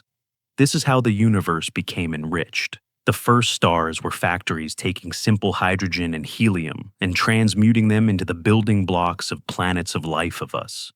When they died, they seeded the cosmos with complexity, and the next generation of stars that formed from that enriched gas would be different, smaller, cooler, longer lived, more like the stars we see today. But here's the frustrating part. We've never observed a population 3 star. They're too far away, too faint, too ancient. Even our most powerful telescopes can't see them directly. The light from the earliest stars has been traveling for over 13 billion years, stretched by the expansion of the universe into the infrared, scattered by intervening gas and dust. By the time it reaches us, it's almost impossible to distinguish from the background noise of the cosmos. Almost, but not quite. This is where the James Webb Space Telescope comes in. Launched in December 2021, JWST is specifically designed to observe in the infrared, the exact wavelength range where light from the first stars should appear. And within its first year of operation, JWST has already detected some of the most distant galaxies ever seen, galaxies that formed only a few 100 million years after the Big Bang. These galaxies contain stars that are not quite population 3, but close, second or third generation. Stars that formed from gas already enriched by the deaths of earlier stars. And by studying these galaxies, astronomers are learning what the first stars must have been like. One of the surprises from JWST's observations is that these early galaxies are brighter and more massive than expected. According to theoretical models, galaxies should have grown slowly, accumulating mass over billions of years through mergers and accretion. But some of the galaxies JWST is seeing appear almost fully formed, massive and bright, just a few 100 million years after the Big Bang. It's like finding a fully grown tree in a field that was bare just yesterday. It challenges our understanding of how quickly structures could form in the early universe. And it suggests that maybe the first stars were even more massive and luminous than we thought. Another clue to the Dark Ages comes from studying the ionization epoch, the period when the first stars and galaxies began to ionize the surrounding hydrogen gas. During the Dark Ages, hydrogen was neutral. Electrons were bound to protons. But when the first stars turned on their ultraviolet radiation, had enough energy to strip electrons away, ionizing the gas. This reionization spread outward from each star like ripples in a pond, gradually filling the universe with ionized hydrogen. By about 1 billion years after the Big Bang, the process was complete. The universe was transparent again, but for a different reason. Not because atoms had formed, but because atoms had been torn apart. Scientists can study reionization by looking at distant quasars, incredibly bright objects powered by supermassive black holes at the centers of galaxies. When light from a quasar passes through intergalactic gas on its way to us, the gas absorbs certain wavelengths, leaving dark lines in the quasar's spectrum. By analyzing these absorption lines, astronomers can tell how much of the gas is neutral versus ionized. And what they've found is that reionization happened in stages starting around 200 to 400 million years after the Big Bang and finishing by about 1 billion years. The exact timeline is still being debated, but the overall picture is clear. The first stars didn't just light up the universe, they transformed it. One common misconception is that the Dark Ages were a quiet, uneventful time. But that's not true. Even without light, the universe was dynamic. Gravity was sculpting structure. Gas was collapsing. Dark matter halos were merging. The seeds of galaxies were being planted. It's just that all of this was happening invisibly in the dark. It's like a forest growing at night. You can't see it happening, but in the morning, the saplings have grown taller. The Dark Ages were the universe's night, and when the first stars finally turned on, it was dawn. Another question scientists are trying to answer is how the first stars influenced the formation of the first black holes.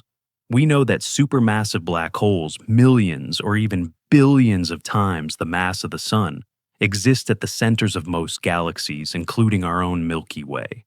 But how did they get so massive so quickly? Some of the quasars JWST has observed contain black holes with billions of solar masses. Yet they exist less than 1 billion years after the Big Bang. That's barely enough time for a black hole to grow that large through normal processes of accretion and mergers.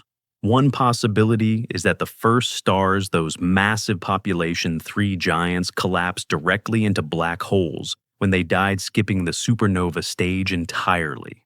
If you have a star massive enough over 250 solar masses, its core can collapse so completely that it forms a black hole without ejecting much material.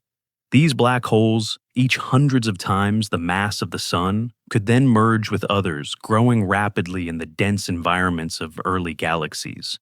It's speculative, but it's one way to explain how supermassive black holes appeared so soon after the Big Bang. The Dark Ages also teach us about patience, about processes that unfold over time scales far beyond human comprehension.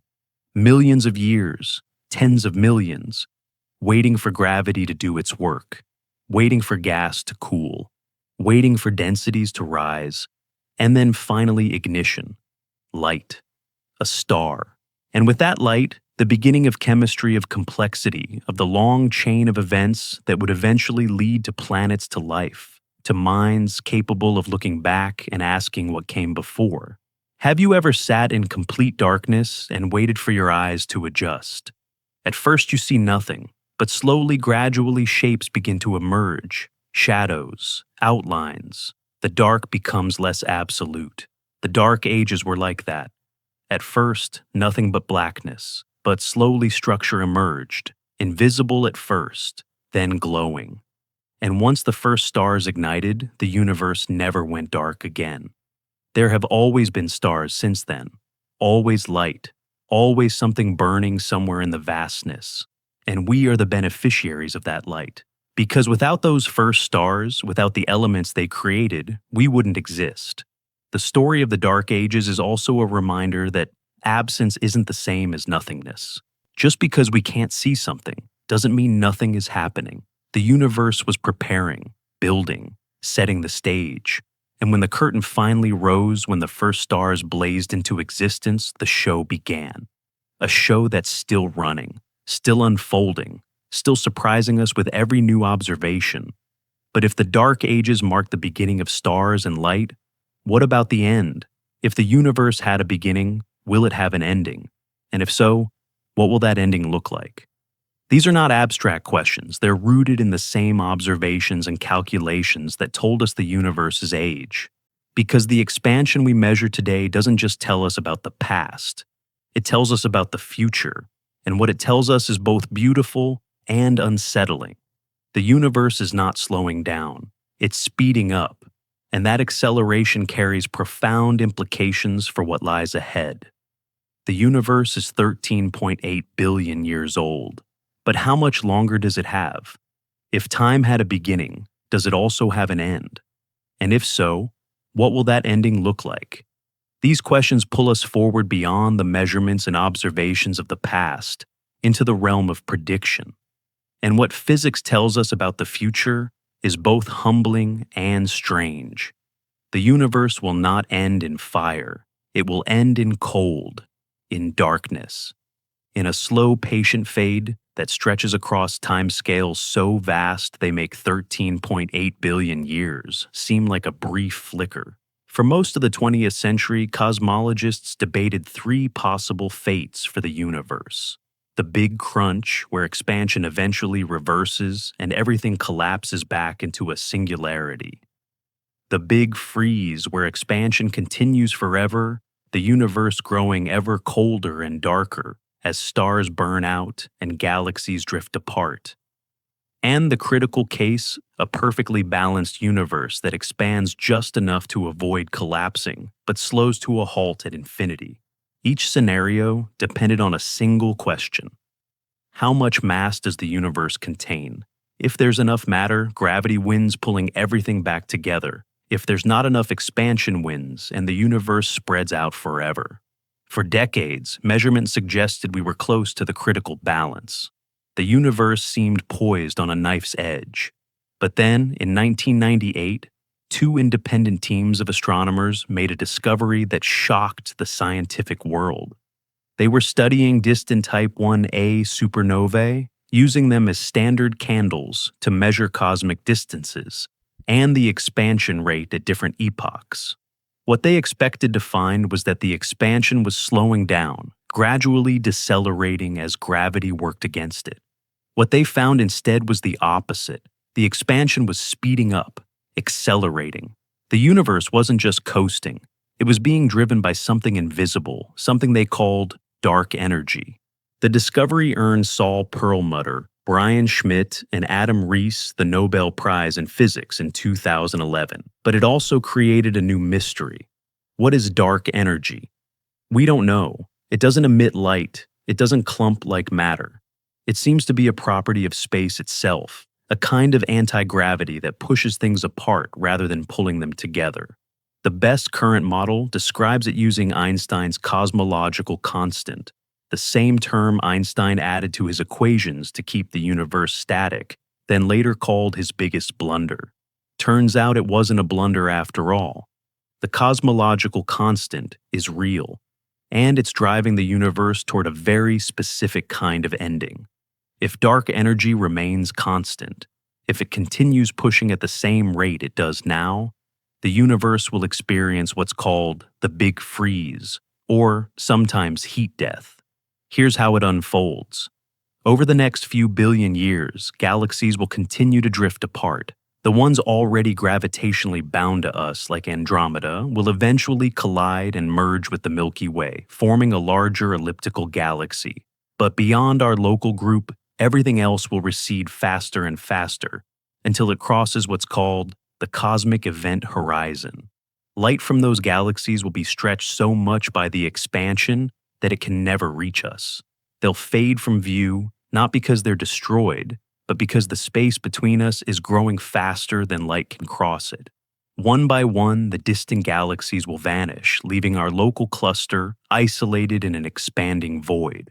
In about 5 billion years, the sun will exhaust its hydrogen fuel. It will swell into a red giant engulfing Mercury and Venus, possibly Earth. Its outer layers will drift away, forming a planetary nebula.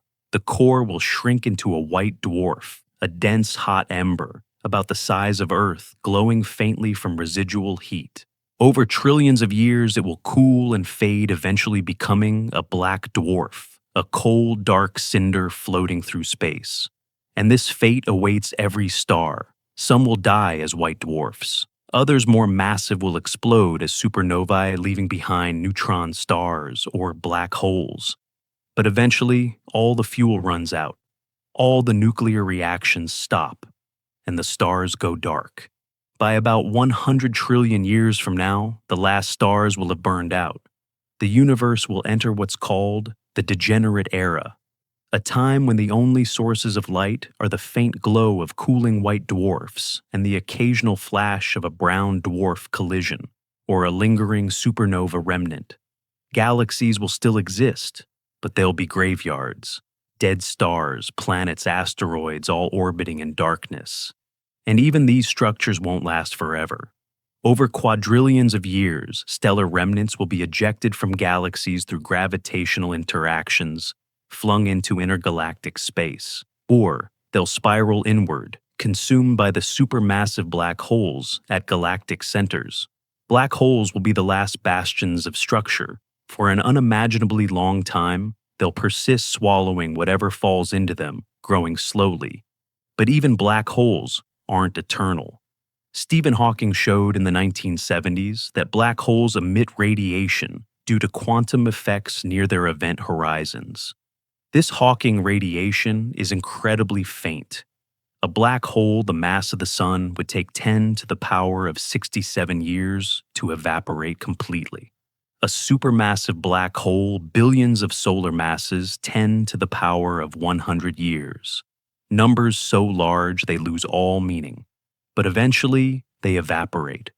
The last black hole will dissolve into a faint spray of particles, and with it, the last organized structure in the universe will disappear. What's left? A thin soup of particles. Photons, neutrinos, electrons, positrons, all drifting through an ever-expanding space, growing colder and more dilute with each passing eon. The temperature approaches absolute zero. The density approaches zero. The universe becomes a vast, dark, empty void, stretching infinitely in all directions. This is heat death, not a dramatic explosion, not a fiery collapse. Just a slow, inevitable fade into maximum entropy, a state where no energy can flow, no work can be done, no complexity can exist. The universe becomes perfectly uniform, perfectly still, perfectly dead. But that's only if dark energy remains constant. What if it doesn't? What if dark energy grows stronger over time? This leads to a scenario called the Big Rip. If the repulsive force of dark energy increases, it will eventually overcome not just gravity on cosmic scales, but gravity on smaller scales too. Galaxies will be torn apart, then solar systems, then planets, then molecules, then atoms. Even the fabric of space-time itself could be shredded. The Big Rip would happen suddenly in cosmic terms, perhaps 22 billion years from now, according to some models. One moment structures exist, The next, everything is torn to pieces by runaway expansion. It's a violent, catastrophic end. But current observations suggest dark energy is constant, so the big rip seems unlikely, though we can't rule it out completely. Another possibility is the big crunch, though it now seems the least likely. If dark energy somehow weakened or reversed, gravity could eventually win. The expansion would slow stop, then reverse. Galaxies would start falling back together. The cosmic microwave background would blue shift, growing hotter as space contracted. Stars would collide. Galaxies would merge. Eventually, everything would compress into a hot, dense state similar to the Big Bang. Some theories suggest this could trigger another Big Bang, a cyclical universe endlessly expanding and contracting. But with dark energy accelerating the expansion, a big crunch doesn't seem to be in our future. There's also a more speculative idea called vacuum decay, or false vacuum collapse. This proposes that the universe might be in a metastable state, like a ball balanced on top of a hill. It's stable for now, but a tiny nudge could send it rolling down to a lower energy state. If that happens, a bubble of true vacuum would form somewhere in the universe and expand at the speed of light, rewriting the laws of physics as it goes. Inside the bubble, particles, forces, everything could be different. Incompatible with life, incompatible with structure. The bubble would spread, consuming everything until the entire universe was transformed. We wouldn't see it coming. One moment existence, the next nothing recognizable. It's terrifying, but also purely theoretical. We don't know if we're in a false vacuum. We don't know if such a transition is even possible. The most likely scenario based on current evidence remains the big freeze, a long, slow decline into cold and dark. And while that might sound bleak, there's a strange beauty to it. The universe doesn't end violently. It just fades, like a candle burning down, like a song ending on a soft, sustained note. It's not destruction, it's dissipation, a return to simplicity, to stillness. But here's a question worth pondering. If the universe will eventually become cold and lifeless, does that make everything we do meaningless? Does it matter that civilizations rise and fall if in the end everything dissolves into emptiness? Some might say no, that the ultimate fate of the universe negates all temporary meaning. But others would argue the opposite.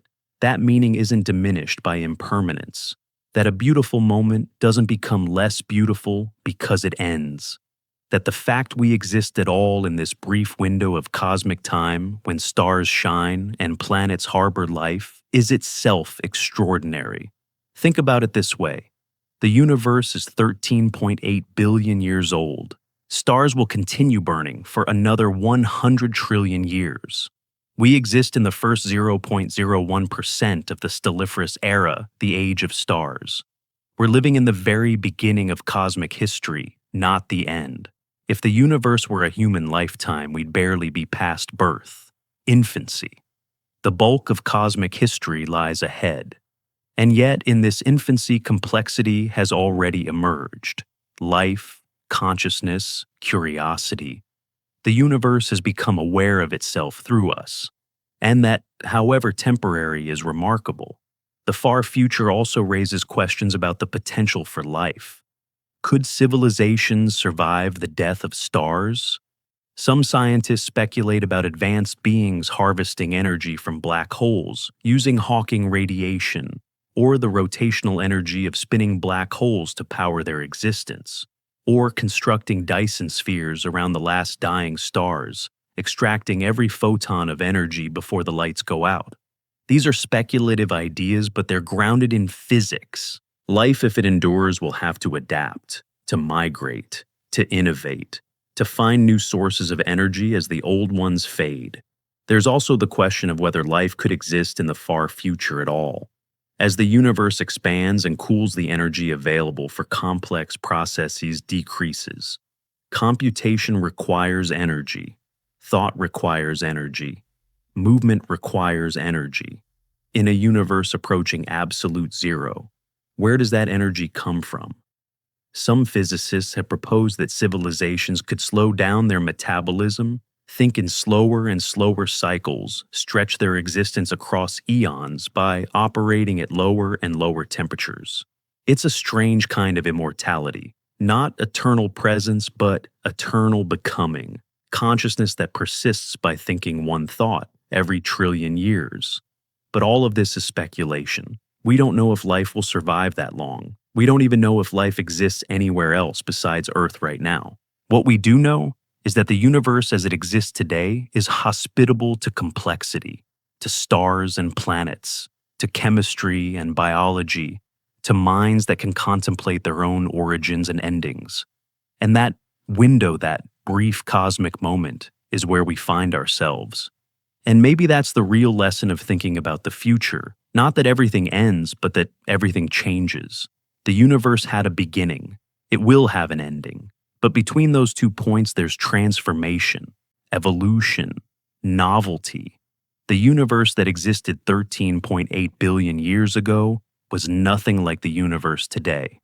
And the universe trillions of years from now will be unrecognizable compared to what we see when we look up at the night sky. Change is the only constant. Impermanence is the only permanence. So, where does this leave us standing in a universe that is ancient but still young, vast but still growing, finite but still full of mystery? We know when it began. We can calculate when the stars will fade. We can predict within limits what the far future holds. But we're not passive observers. We're part of the story, participants, witnesses to this particular moment in cosmic time. And that moment, however brief, is ours. But knowing where the universe has been and where it's going raises one final question. Where are we now? In the grand timeline of cosmic history and the space between the Big Bang and the Big Freeze, where do we stand? What does it mean to exist in this sliver of time, this narrow window when stars burn and planets orbit, and life asks questions about its place in the vastness? That's where we turn next to close this long, quiet journey through deep time. 13.8 billion years. That's how old the universe is. Give or take a few hundred million. We've walked through the measurements, the telescopes, the mathematics, the cosmic calendar, the dark ages, the distant future. We've seen how humanity went from guessing the universe was only thousands of years old to calculating its age with extraordinary precision. We've traced the expansion backward to a hot, dense beginning and forward to a cold, dark ending. But now, here in this final stretch, let's ask the question that matters most. Where are we in all of this? When is now in cosmic time? If the universe were a book, we'd be reading it in the earliest chapters. The prologue just finished. The first act is still unfolding. Stars have been shining for only about 13.6 billion years out of a potential 100 trillion. That's 0.0136% of the stellar age. We're living in the cosmic dawn, not the twilight. The universe is young, extraordinarily young, and we're here to witness it in this particular state when galaxies are still forming, when stars still burn bright, when planets still orbit in habitable zones, when chemistry is complex enough to build molecules that think. Think about what that means. You are alive during the age of stars, during the age of galaxies, during a time when the cosmic microwave background is still detectable, still carrying information about the universe's infancy. 100 trillion years from now, that signal will be so redshifted, so faint, that future observers, if they exist, might never know the universe had a beginning. They'll see only darkness, dying embers, no expansion to measure, no distant galaxies to observe. Their universe will seem static, eternal, incomprehensible in its loneliness. But you live in an age of abundance, of light, of discovery. You can look up and see 13.8 billion years of history written in the stars. And more than that, you live on a planet where life emerged, where evolution sculpted complexity over billions of years, where consciousness arose and started asking questions, where a species just 300,000 years old Learn to measure the unmeasurable, to calculate the age of everything, to peer into the first moments after creation. We're not just observers, we're participants. We're the universe examining itself. And in the grand sweep of cosmic history, that's astonishing. Carl Sagan once said, "We are a way for the cosmos to know itself." It's a poetic idea, but it's also literally true. The atoms in your body were forged in stars. The calcium in your bones, the iron in your blood, the carbon in your DNA. All of it was created in stellar furnaces, then scattered into space when those stars died. You are made of stardust, not metaphorically. Actually, the same hydrogen that formed in the first 3 minutes after the Big Bang is in the water you drink. The same helium that cooled in the dark ages is in the air around you. You are 13.8 billion years old, in a sense. You carry the entire history of the universe within you, and you're here now in this particular moment when humanity has the tools to understand that history. 1,000 years ago, we didn't know the universe had an age. 500 years ago, we thought Earth was the center of everything. 100 years ago, we didn't know other galaxies existed. 50 years ago, we were just beginning to accept the Big Bang. And now we can measure the expansion rate to within a few percentage points. We can detect radiation from 380,000 years after the beginning. We can observe galaxies forming just a few 100 million years into cosmic time. We can calculate when the last star will die. The pace of discovery is breathtaking, and it's accelerating. But with all this knowledge, with all these measurements and calculations, it's easy to lose sight of the mystery. Yes, we know the universe is 13.8 billion years old, but we don't know why it began. We don't know what, if anything, came before. We don't know what dark matter is, even though it makes up 27% of the universe. We don't know what dark energy is, even though it makes up 68%. We've measured ordinary matter, the stuff we're made of, and it accounts for less than 5% of everything, which means we understand at most 5% of the cosmos, maybe less. The universe is still full of questions, and that's wonderful, because questions drive us forward. They keep us curious. They remind us how much there is still to discover. One of the most beautiful aspects of cosmology is its humility. Every generation thinks it has the final answer, and every generation is proven wrong, not completely wrong. The framework improves, the precision increases, but new mysteries always emerge. The Hubble tension, which we discussed earlier, is a perfect example. Two methods, both carefully tested, giving different answers for the universe's age. That tension might resolve with better data, or it might reveal new physics. Either way, we'll learn something. Science doesn't fail when it encounters contradictions. It thrives on them, because contradictions are doorways to deeper understanding. And maybe that's the real takeaway from this journey through cosmic time. Not certainty, but progress. Not final answers, but better questions. Not the end of mystery, but an invitation to explore it. The universe is 13.8 billion years old, we know that. But knowing it doesn't diminish the wonder. If anything, it deepens it. Because now we can appreciate the sheer improbability of our existence. The billions of years it took to get here. The countless stars that lived and died to create the elements we're made of. The precise conditions required for a planet to form in a habitable zone. The unlikely spark of life. The long, slow evolution toward complexity. The emergence of minds capable of asking when it all began. You are the product of 13.8 billion years of cosmic history. Every breath you take is a collaboration between processes that began in the Big Bang and continued through the dark ages, through the formation of the first stars, through the birth of the solar system, through the evolution of life on Earth. You are not separate from the universe. You are continuous with it, part of the same unfolding story. And in this moment right now, you're conscious of it, aware of your place in deep time. That awareness, that capacity to step outside yourself and see the larger picture is one of the most extraordinary things the universe has ever produced. So, where are we in the story? We're early. We're in the opening chapters of a very long book.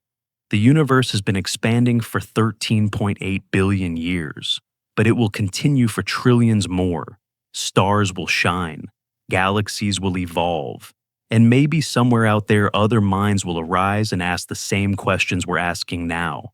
When did it begin? How old is everything? Where are we in the timeline? And they'll look out at their sky, measure the expansions, calculate the age, and arrive at a number that will be different from ours because the universe will be older then. But the process will be the same: observation, measurement, curiosity, the desire to know. And maybe that's the real constant, not the Hubble constant, though that's important, but the constancy of curiosity, the human impulse to look up, to wonder, to ask why. That impulse has driven us from biblical genealogies to cosmic calendars, from thinking the universe was 6,000 years old to knowing it's 13.8 billion, from guessing the stars were painted on a dome to understanding their distant suns, each with their own story. And that impulse will continue long after you and I are gone, long after our civilization has faded. As long as there are minds capable of wonder, the questions will persist, and so will the search for answers. Have you ever looked at the night sky and felt small? You should, but also significant, because you're part of this. You're not an accident. You're an inevitability given enough time and the right conditions. The universe was always moving toward complexity, toward stars and planets, toward chemistry and biology, toward life and consciousness, toward you standing under the stars asking how old they are. And now you know, or at least you know what we know so far. And that knowledge doesn't cheapen the experience, it enriches it. Because now, when you look up, you're not just seeing lights in the dark, you're seeing history. You're seeing 13.8 billion years of cosmic evolution written in photons that traveled across the universe to reach your eyes. We've walked through time together, from the first measurements to Hubble's revelation, from the Big Bang to the Dark Ages, from the cosmic calendar to the distant future. And now we've arrived here, at this moment, 13.8 billion years after the beginning, a tiny sliver of cosmic time. But our sliver, our moment, and in this moment, the universe is knowable, measurable, understandable at least in part. That won't always be true. In the far future, when the stars have died and the galaxies have faded, when the cosmic microwave background has redshifted into invisibility, the universe will become opaque again. Not because it's hiding, but because the evidence will have dispersed. We live in a special time. A time when the clues are still accessible, when the story can still be read, and you've read it now. You've followed the thread from January 1st on the cosmic calendar to December 31st at 11:59 and 59 seconds. You've seen how fragile and fleeting we are in the grand scheme, and also how remarkable. Because in our brief instant, we've accomplished something extraordinary. We've measured the age of the universe. We've looked back to the beginning. We've predicted the end. We've placed ourselves in the story, and that in itself is a kind of triumph, not over the universe, but within it. A small victory for consciousness, for curiosity, for the stubborn human refusal to accept ignorance when knowledge is within reach. So, as we close this long, quiet journey, remember this. The universe is 13.8 billion years old. You are a part of that universe. You are made of its atoms. You are sustained by its stars. You are a thought it's thinking, a question it's asking. And for this brief moment, this flicker of cosmic time, you get to be here, aware, curious, wondering. That's enough. That's more than enough. That's everything. Thank you for being here tonight, for listening, for drifting through deep time with me, for letting the story of the universe wash over you like a gentle tide. I hope it brought you peace. I hope it sparked wonder. And I hope when you look up at the stars from now on, you see them differently, not as distant and different lights, but as fellow travelers, ancient, luminous, sharing this brief moment of cosmic history with you. Sleep well, dream gently, and remember, you are 13.8 billion years in the making. Every atom in your body is a relic of creation. Every breath you take is a gift from dying stars. You are stardust. You are time made conscious. You are the universe looking back at itself and asking, how old am I? The answer is as old as everything, and as young as now. Good night.